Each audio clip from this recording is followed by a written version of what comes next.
আচ্ছা ভাই, মানুষে বলে যে দুঃখের পরে নাকি সুখ আসে। কই, আমার জীবনে তো আসলো না। কষ্টের পর শুধু কষ্টই আসতেছে, কোনোদিন তো আর সুখ আসতেছে না। এই সুখটা ভাই কবে আসবে? কে বলে তোর লাইফে সুখ নেই? সুখ আসলে সবার লাইফে আছে, কিন্তু আমরা ফিল করি না। আমাদের কষ্টের ফিলিংসটা বেশি। মানে কেউ যদি সুখ পায় তাহলে সে কি করে, আরো সুখের চিন্তা করে, আরো সুখ চাই, আরো সুখ চাই। কিন্তু কেউ কষ্ট পাওয়ার পরে আরো কষ্ট পায়, এই চিন্তা কেউ করে না। এই যে কষ্টটা পায় এটাই রে অনেক বড় কষ্ট মনে।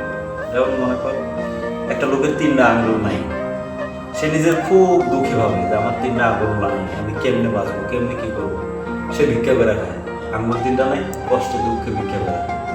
আবার কেউ আছে দেখবে একটা হাতই নাই, সে ওই হাত নাই তার দুঃখ করে না, সে যে বাইচা আছে এটা নিয়ে সে সুখ প্রকাশ করে সে কি করে, কাজ করে খায়। তো ব্যাপারটা আসলে এরকম, আমরা আসলে সবাই যে খুব দুঃখী তা না। আমাদের লাইফে সুখ আসে, কিন্তু আমরা সুখটার ফিল করতে পারি না। আমরা ওই দুঃখের ভারে সুখটার ভুলে যাই। মনে হয় আমাদের লাইফে খুব কষ্ট, দুঃখ, দুঃখের শেষ নাই, দুঃখের পরে দুঃখ। কিন্তু দুঃখের ভিতরে যে সুখগুলো থাকে ওইগুলো আমরা কেউ ফিলও করি না, ওইগুলো নিয়ে কেউ ভাবেও না। এই জন্য মনে হয় যে আমরা খুব দুঃখী, দুঃখের পরে দুঃখ, সেম জিনিসটা তো। যা আছে সুখ তা নিয়ে চিন্তা করলে অনেক সুখ। কথাটা তো সত্যি কইছেন ভাই।